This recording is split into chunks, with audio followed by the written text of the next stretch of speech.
Tonight, we have 3 Appalachian Mountains horror stories, including the 2 men abducted while fishing in Pascagoula, Mississippi, and the Falkville Metal Man encounter.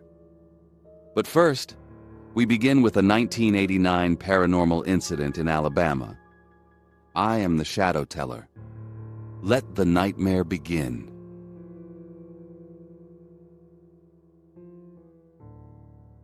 What would you do if your job was to protect a town from threats you could understand, only to find yourself facing something you have never seen before? For Sheriff Bradford, a routine night in 1989 started with a few strange calls and ended with a massive silent shadow that officially changed the history of Alabama forever. Back in February of 1989, Sheriff Bradford was sitting in his office in Fife, Alabama, hoping for a completely forgettable evening. Fife was a tiny, quiet town up on Sand Mountain, and inside the station things were incredibly relaxed. A space heater rattled in the corner while Deputy Miller tossed crumpled paper into a trash can, missing every time. In the back holding cell, a local guy coming down off a meth bender was snoring loud enough to rattle the iron bars. For Bradford, this was perfect. His only goal was to make it to the end of his shift at 11 p.m. without his chest tightening up and needing his asthma inhaler. But then, the station phone rang. The caller was a local woman who was famous around town for making up wild, crazy stories. She was hyperventilating, claiming that a massive floating house was hovering right over her yard and had just killed all of her chickens. Bradford just rolled his eyes. They got a dozen prank calls exactly like this every single week. He told her to lock her doors, hung up the heavy plastic receiver, and took a slow breath to steady his lungs. He went right back to his coffee, assuming the excitement was over. But exactly 10 minutes later, the phone rang again. This time, it wasn't the town eccentric. It was a wealthy, highly respected local businessman, and his voice sounded completely drained of life. He didn't mention any floating houses or strange lights in the sky. He just told Bradford that his prize horses were lying dead in the north pasture, and that something had completely hollowed them out from the inside. Bradford figured this was just an isolated incident, maybe some bored kids taking things way too far in the north pasture. He snatched his keys from the desk, his knuckles turning white. But before his boots even hit the linoleum, the phone blared a third time. And then another line lit up, and another. Over the next 20 minutes, that quiet little station descended into absolute chaos. The callers weren't pranksters. They were tough, generational cattle ranchers and pig farmers, and some of these grown men were practically sobbing through the receiver. None of them mentioned a floating house. They only described the aftermath, surgical cuts, missing livestock, and the detail that made Bradford's stomach drop. Not a single drop of blood anywhere in the dirt. Bradford stared at the dispatcher's switchboard. The console was blinking wildly. In less than 60 minutes, 50 different calls had flooded in from across Sand Mountain, all reporting the exact same impossible carnage. A sharp metallic ache flared in Bradford's chest. His lungs suddenly seized up, demanding air. His trembling fingers dug into his pocket, gripping his plastic inhaler. This was no prank. He shoved past Deputy Miller, sprinted out to his cruiser, and floored the gas pedal toward Kelly's chapel to see the pasture for himself. But as his headlights swept onto Highway 75, the cruiser's engine choked, and the stars through his windshield began to blink out one by one. Bradford's cruiser tore down Highway 75, the engine whining against the cold mountain air. He gripped the steering wheel so hard his knuckles ached. He expected to pull up to the Kelly pasture and find a gruesome scene of dead livestock. But as his headlights cut through the pitch-black night, they didn't illuminate cows or horses. They illuminated people.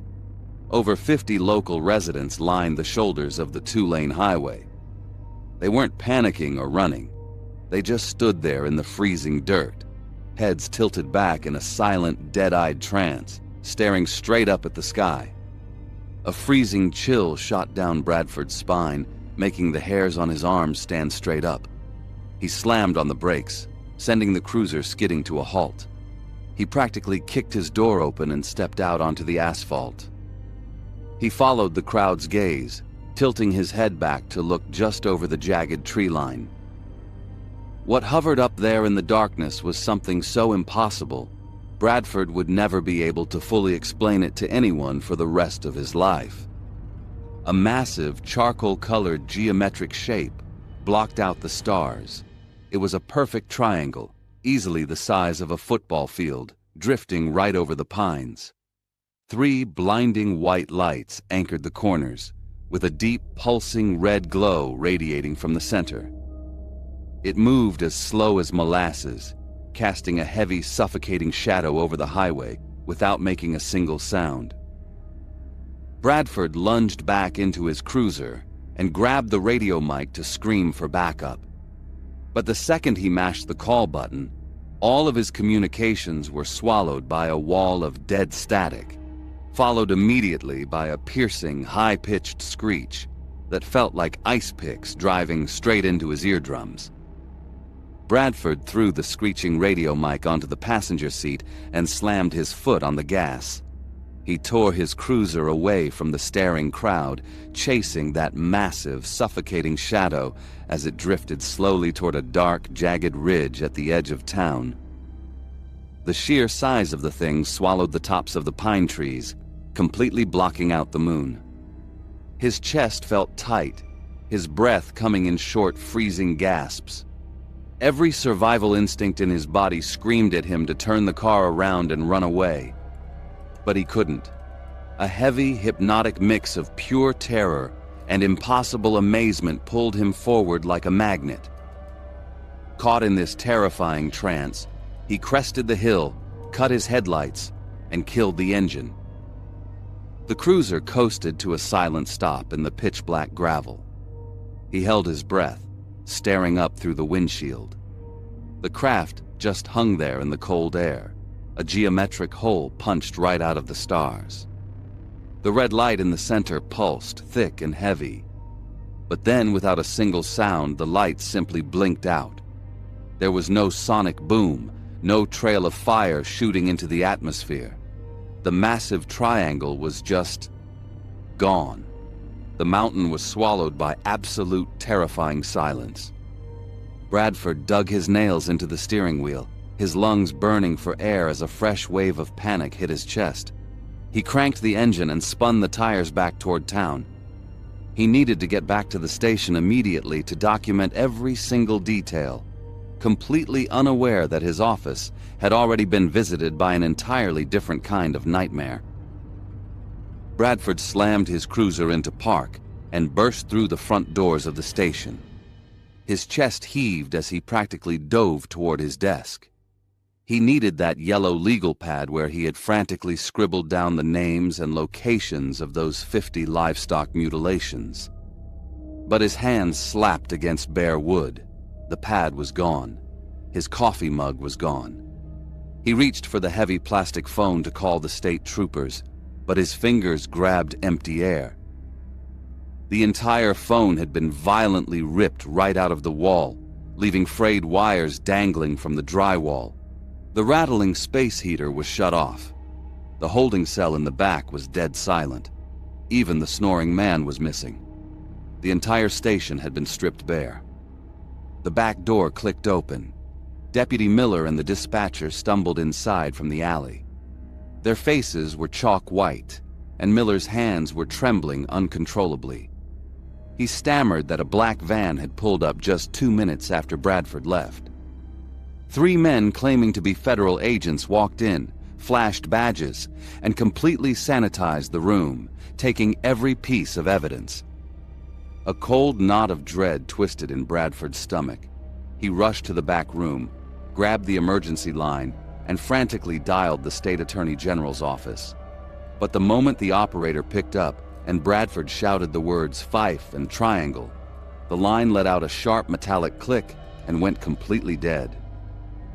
For the next 3 weeks, Bradford's life turned into a waking nightmare. Angry, terrified farmers banged on the station's glass doors at all hours, demanding answers for their hollowed-out livestock. The entire town was suffocating under a thick blanket of paranoia, and Bradford was left completely alone to handle the panic. He mailed dozens of desperate letters to the state capitol, begging for an official investigation into the massive geometric craft and the unmarked black van that had stripped his office bare. Finally, a thick manila envelope arrived bearing the official gold seal of the Alabama House of Representatives. Bradford ripped it open, his chest tight, his lungs burning for a deep breath. He held the crisp paper with trembling hands, waiting to read the names of the state investigators assigned to Sand Mountain. Instead, he pulled out a single form-printed piece of paper. "Thank you for contacting your state representatives. An assigned case reviewer is currently processing your file. Please submit any further inquiries in writing. You will be notified in the future if further action is required." That was it. Just cold, empty bureaucracy. The state wasn't sending a task force. They weren't sending any funds to help the bankrupt farmers. They weren't even going to give him a single flimsy excuse to hand to the terrified people of his town. He was stuck with absolutely nothing. Back on that freezing February night, Bradford sat at his desk, completely certain that the law was the only thing that mattered in Fife. But as he stared down at that generic, automated signature, a cold, crushing weight settled deep in his chest. The law wasn't a shield. It was just a thin piece of paper designed to make you feel safe while leaving you completely, hopelessly alone against the unknown. So, what actually happened on Sand Mountain back in 1989? If you look at the official history books, the Fife UFO wave is a very real, highly documented event. During that February, police switchboards really were overwhelmed with panicked residents reporting a massive, silent triangular craft hovering over the trees. There was a very real, sudden spike in bizarre livestock deaths. And just like in our story, the state actually did pass a bizarre legislative document, Resolution H.R. 557, officially naming Fife the UFO capital of Alabama. But if you sit down for a debunk session with skeptics, they have a completely different explanation. They will tell you that the giant silent triangle was likely just an experimental stealth military aircraft flying out of nearby bases. As for the horrifying, bloodless animal mutilations, debunkers argue that when livestock die of natural causes, scavengers quickly eat the softest tissues first, the eyes, the tongues, the internal organs. To a panicked farmer, this can look like surgical precision. And the missing blood? It naturally coagulates and sinks deep into the soil or the lowest point of the body after death. Skeptics claim the government cleanup was nothing more than a local legend fueled by mass hysteria.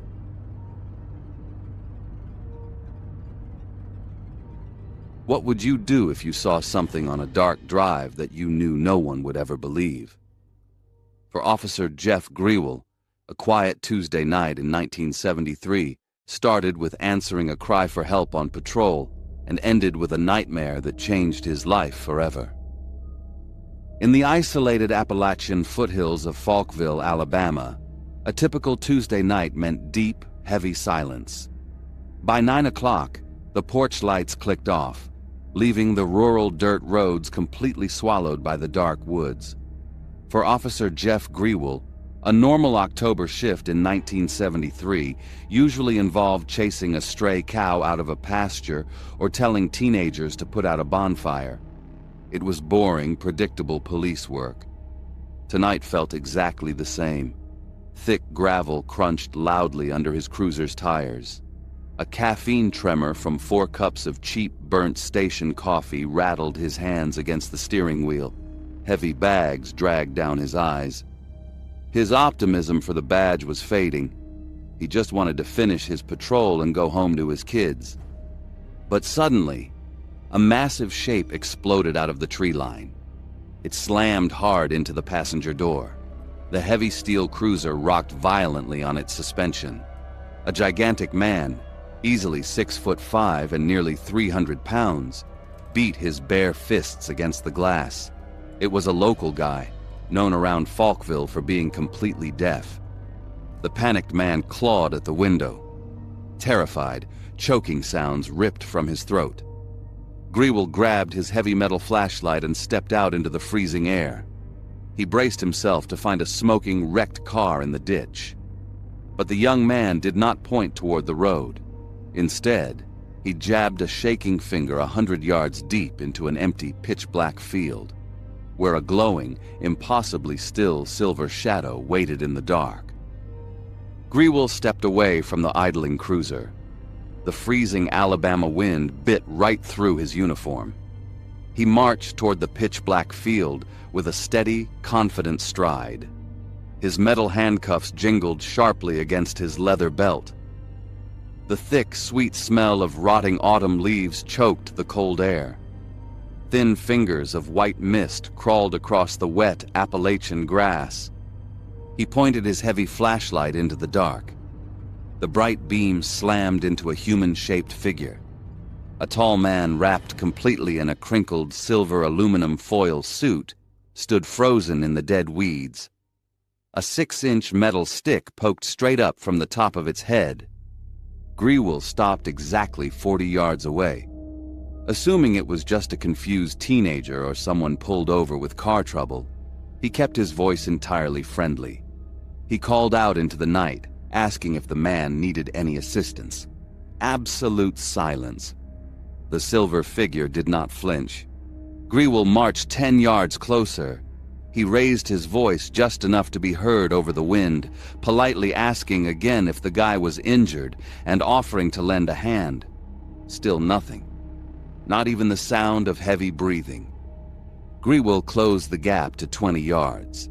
He kept his hands completely away from his belt, planning to use a slightly firmer but still genuinely helpful tone to finally get the stranger's attention. But before Grewal could even open his mouth, the metallic figure snapped its entire body sharply to the left. The wet mud exploded backward as the silver suit launched toward the road, sprinting through the thick brush at a terrifying, impossible speed. Grewal stood completely paralyzed in the freezing wind, his brain short-circuiting. He stared blindly into the empty brush, trying to process the absolute impossibility of the moment. What on earth just happened? No human being could move that fast. His heart hammered violently against his ribs. Snapping out of his shock, Grewal spun around, his boots slipping on the wet grass, and sprinted back to his idling cruiser. He threw himself behind the steering wheel and mashed the gas pedal to the floorboards. Mud ripped from the spinning tires. He chased the silver blur down the pitch-black Falkville dirt road for 5 agonizing miles. The rough Appalachian path looped wildly through the thick, overhanging trees. Just as the cruiser tore around a sharp blind curve, the headlights caught an intense metallic glare. Grewal stomped on the heavy brakes, throwing the car into a sliding halt. The silver man stood dead center in the middle of the road, perfectly still. Grewal grabbed his clunky Polaroid camera, aimed it out the open window, and squeezed the button. A blinding, explosive white flash lit up the woods.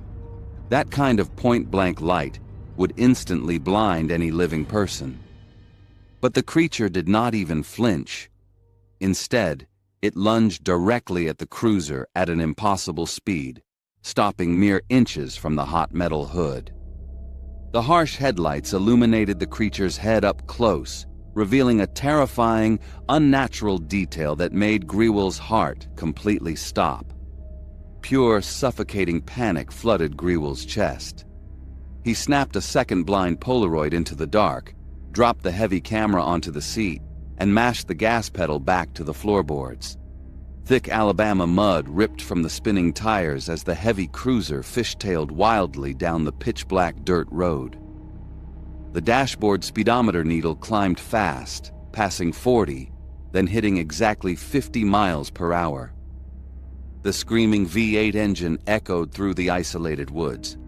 He finally had enough speed to leave the terrifying metallic shape far behind. But a flash of silver filled the driver's side window. The creature was running right next to the speeding car. It matched the 50-mile-per-hour pace effortlessly, stride for horrifying stride. The silver suit moved with a stiff, bouncing mechanical rhythm that totally defied human joints. Even more terrifying was the absolute silence. Over the roar of the engine, no heavy breathing or pounding footsteps cut through the cold night air. Grewal grabbed the camera and blindly snapped 2 more pictures out the window. His lungs seized up, his chest squeezing impossibly tight. I can't outrun this thing. Am I going to die out here? Will I ever see my kids again? He gripped the steering wheel with white knuckles, bracing for a heavy metal fist to shatter the glass. But the silver blur sharply veered off the road. It glided silently over a tall, rusted, barbed wire fence without breaking stride, and vanished completely into the deep Appalachian darkness. Grewal slammed the cruiser into park outside the Falkville police station. Above his head, thick power lines hummed a low electric buzz in the freezing wind. He tore the heavy glass doors open, his boots sliding on the linoleum, startling the quiet night crew. His hands shook violently as he dialed the chief of police's home number. Hanging up the receiver, Grewal retreated into his tiny back office. Still trembling, he picked up the heavy desk phone and dialed his own home number. The line rang until his wife finally answered, her voice thick with sleep. Grewal frantically ordered her to get out of bed, lock every single door, and bolt every window in the house immediately. Now wide awake and completely terrified, she begged to know what was going on.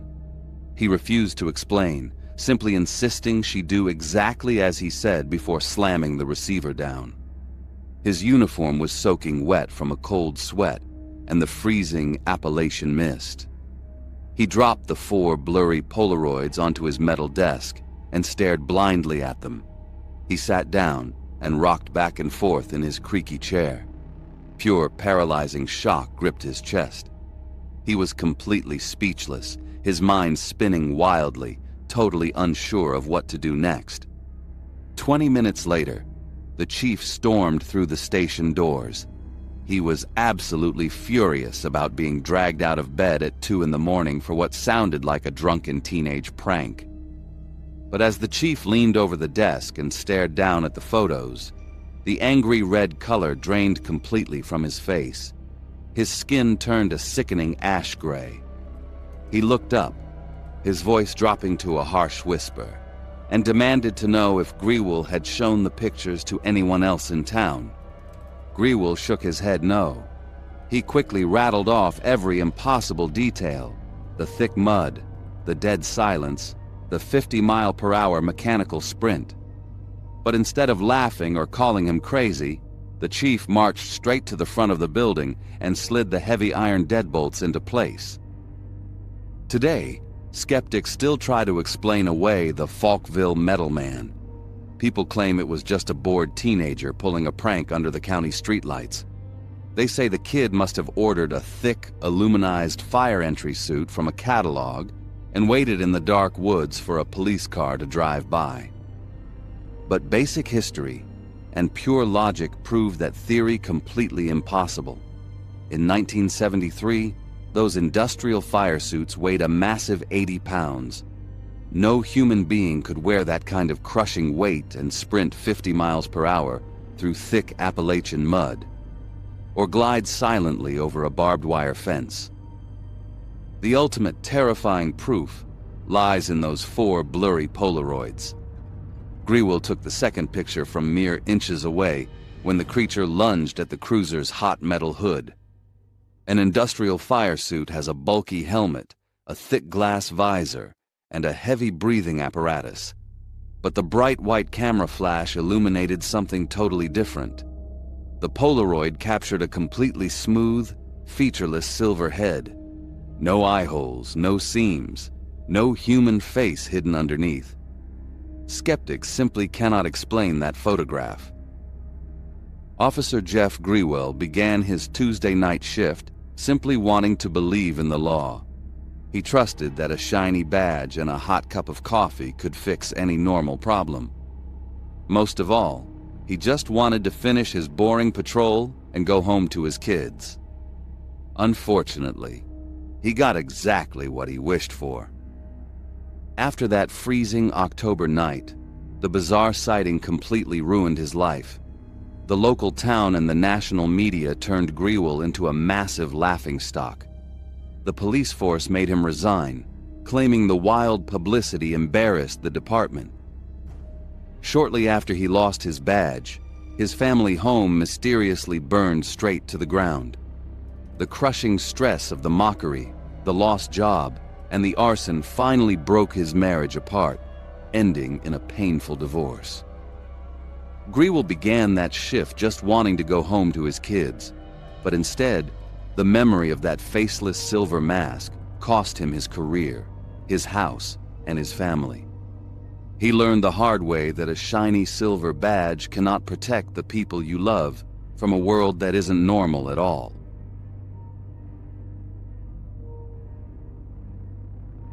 What would you do if a man walked into your office and told you he was taken by things that didn't have faces?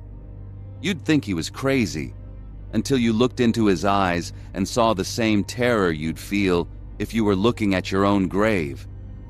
Meet Jenna Lee, 27, a journalist stuck writing about bake sales while she hunts for a hard news break. She just got a lead that's going to make her wish she'd stayed in the world of boring normalcy. It was 11:45 p.m. on Thursday, October 11th, 1973. A thick blue haze of Winston cigarette smoke hung dead under the low ceiling of the mobile press register. Jenna Lee sat hunched at her desk, her fingers stained black from cheap typewriter ribbon. Her rent had just skyrocketed, and she was already 3 months behind. The upcoming promotion cycle was her only lifeline, but typing mundane paragraphs about local bake sales wasn't going to earn her a pay raise. She desperately needed a front-page story. Stagnant humidity cooked the room. Exhausted and sick of dead-end leads, Jenna grabbed her coat, ready to abandon the clattering teletype machines for the night. But before she could leave, the frosted glass doors swung open. A heavy-set sheriff from Jackson County, Mississippi, stumbled inside. Sweat soaked through his uniform shirt. He gripped the doorframe, his knuckles white and his hands shaking violently. Jenna paused. She was tired of the usual crap stories that walked through those doors, but Jackson County was an hour's drive across state lines. A sheriff didn't make that trip at midnight for nothing. She pulled him into her cramped office. The moment he sat down, the atmosphere in the room physically shifted. The air pressure plummeted. A sharp ache spiked in Jenna's skull, and her ears popped painfully, as if she had just dropped hundreds of feet in an elevator. The sheriff leaned his massive frame over her desk, and the whispered words that came out made the blood drain completely from Jenna's face. He proceeded to explain a story he just heard from 2 frightened young men. Charles sat on the edge of the weathered pier, letting his fishing line drift into the black water of the Pascagoula River. He and 19-year-old Calvin had just spent 10 hours sweating over heavy machinery at the local shipyard. They had come to this exact spot 1,000 times to escape the brutal heat, the unpaid bills, and their screaming foremen. The world outside was an exhausting grind, but out here on the rotting wood, smelling the muddy water and trading quiet jokes, they were completely safe. Then the swamp simply shut down. The deafening chorus of bullfrogs snapped into total, instant silence, A high-pitched zizzing sound suddenly drilled through the darkness, vibrating directly inside the enamel of Charles's teeth. The fine hairs on his forearms stood straight up. His throat instantly went dry. Without meaning to, Charles opened his hands, and his fiberglass fishing rod hit the wooden planks with a loud clatter. "What are you doing, man?" Calvin muttered, annoyed. Charles couldn't force a single word out of his paralyzed throat. He just stared straight ahead. Calvin turned to follow his gaze, and the color instantly drained from the teenager's face. A sickly, pulsating blue glow was spilling over the muddy red clay on the bank. Inside that blinding glare, 3 deeply wrinkled gray shapes emerged from the tree line. They had no necks, and as the bluish light stretched across the black water, the figures didn't walk. They simply lifted off the ground, gliding toward the pier in a way that completely defied every law of nature. Jenna rubbed the bridge of her nose. A dull ache throbbed behind her eyes. 2 kids claiming monsters dropped out of the sky? This was exactly the kind of garbage she dealt with on these hand-me-down beats. She was exhausted, and her coffee tasted like cold mud. Therefore, she grabbed her coat to go home. But the sheriff had driven a whole hour across state lines just to see her. Out of pure respect for that, she dropped her coat back on the chair. She would give him exactly 60 more seconds. Get to the point, she thought. The sheriff leaned over her desk. He smelled like stale sweat and fear. He looked right at her and explained exactly what happened next on that wooden pier. Charles told the sheriff that a heavy object grabbed his arm. It hurt for a quick second, but then it went completely cold. A sharp pinch dug into his skin, and the next thing he knew, his muscles locked up tight. He was absolutely terrified. He couldn't even blink. The next thing he knew, he was lifting off the ground. It felt exactly like being on one of those amusement park gravity rides. The rotting swamp smell completely disappeared, and the air suddenly smelled like burnt ozone. He snapped back to reality and realized he was floating upward right into a blinding blue light. So now he is totally paralyzed, stuck in this terrifying sleep paralysis state. A bone-rattling hum vibrated directly inside his skull. Up above him, something massive dropped out of the dark. But then Calvin screamed. The raw, shredded shriek bled through the humming walls. It was the sound of a 19-year-old boy's mind breaking in half. Suddenly, gravity slammed Charles face first onto the damp pier. He gasped, and his muscles unlocked. He scrambled to his knees to find his friend. Calvin was back on the ground, totally safe. But Calvin did not look back at him. He just stood completely frozen, his arms stretched out, staring blindly into the pitch-black woods at a brand-new shadow moving between the trees. Jenna Lee quietly closed her steno pad. Her jaw tightened. She had stayed late in this sweltering, humid office just to listen to a crazy alien story. "I'm sorry, officer," Jenna said, her voice crisp and short. "I have to go. I have an early shift tomorrow." She picked up her heavy coat from the back of her chair. But then, the sheriff stood up. He reached deep into his jacket and pulled out a heavy cassette player. "Please," he said, his voice completely deadpan. "Just one more thing." Jenna stared at the plastic machine. In her head, she decided to give him exactly one last chance to prove he wasn't crazy. Out loud, she just sighed and said, "Okay." Sheriff Diamond sat back down. He explained exactly what he did after he picked the 2 men up from the river. He told her he thought Charles and Calvin were just blind drunk. That happened all the time on a boring Thursday night down in Mississippi. So, he drove them straight to the station and locked them inside a bare interrogation room.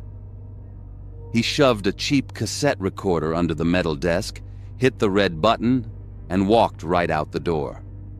He completely expected them to drop the act and start laughing. Instead, he placed that exact same tape player right there on Jenna's desk and pressed play. Raw, wet, choking sobs filled the cramped newsroom. Static hissed beneath Calvin's broken voice. The teenager prayed frantically to God, his words tripping over each other in pure panic. A loud thud cracked through the speaker. Charles smashed his fists against the metal table. "I can't take much more of this," the older man wept. "I'm about to go crazy." Pure, genuine terror poured out of the tiny speaker. The blood froze in Jenna's veins. Her heart hammered hard against her ribs. She finally had her golden front-page ticket out of this dead-end job. She immediately grabbed her pen to write everything down. But as she checked her wrist to log the time, her breath caught in her throat. The second hand on her watch was not ticking forward. It was violently, impossibly spinning backward. The story hit the front page of the morning paper. Jenna Lee had no idea she just unlocked a door the Deep South could never close again. Right after the Pascagoula news broke, absolute panic swept the coast. A local psychic went on television. She promised a massive ship would drop near the I-10 bridge that very night. So over 1,000 cars jammed the highway. Families sat on the hoods of their trucks with binoculars and loaded hunting rifles. Pure fear gripped the entire state. But the strangeness did not stop at the coast. Just 6 days later, up in Morgan County, Police Chief Jeff Greenhaw drove his patrol car down a dark dirt road. He responded to a frantic call about a crashed ship. In the headlights, a 6-foot-tall humanoid covered in thick metallic skin stepped out of the woods. Greenhaw grabbed his camera. He snapped 4 grainy Polaroid photos. But then, the creature bolted. It easily outran the roaring police cruiser straight across a muddy field. The encounter completely destroyed Greenhaw. Within weeks, his house burned to the ground, his wife left him, and the town forced him out of his job. The Pascagoula curse was very real. 16 years later, the shadow moved up into the Appalachian foothills. Over 2 nights in February 1989, a massive, silent, triangular craft hovered right over the town of Fife. More than 50 people, plus the local police, stood in the streets. They watched the black ship block out the stars. But this time, the town did not panic. They decided to cash in. They officially declared themselves the UFO capital of Alabama. They launched a massive annual festival with hot air balloons and live music. Today, thousands of tourists show up every year to celebrate the mystery. They buy cheap souvenirs and eat funnel cake. They completely ignore the dark truth that ruined Jeff Greenhaw's life. The crowds just stare up at the sky and cheer. They have absolutely no idea what actually waits for them in the pitch-black woods just beyond the festival lights. I bet Jenna Lee had no idea what she was actually getting herself into. All she wanted was a great front-page story so she could finally get a pay raise and catch up on her rent. But instead, she got the wildest interview of her life and accidentally kicked off a massive wave of panic across the entire Deep South. Her article about the Pascagoula riverbank was true ground zero. This is actually the third and final story we are covering today, and we deliberately worked backward to show you exactly how this entire timeline started. If you remember from earlier, our first story covered the town of Fife. Those people looked out for a massive triangular UFO and decided to just cash in on the mystery. Then, our second story was about that terrifying tinfoil man in Falkville. We saw how that encounter completely ruined a police chief's life just 6 days after the river abduction. But Jenna Lee's newspaper article is the exact match that lit the fire for all of it. Today, a lot of people love to try and write off this entire 1973 wave. They call it a textbook case of mass hysteria. They claim Charles and Calvin just made the whole thing up for attention, and the rest of Alabama just caught a bad case of paranoia. But the people who try to explain this away always ignore the secret interrogation tape. You can go online and listen to it yourself. It is just the raw, wet sobs of two grown men locked in a room, begging God to make the nightmare stop. You simply cannot fake that kind of true physical terror. So, that is going to do it for today's stories. If you would like to hear more true Appalachian Mountains horror stories, click here. I'm the Shadow Teller. Stay safe in the dark.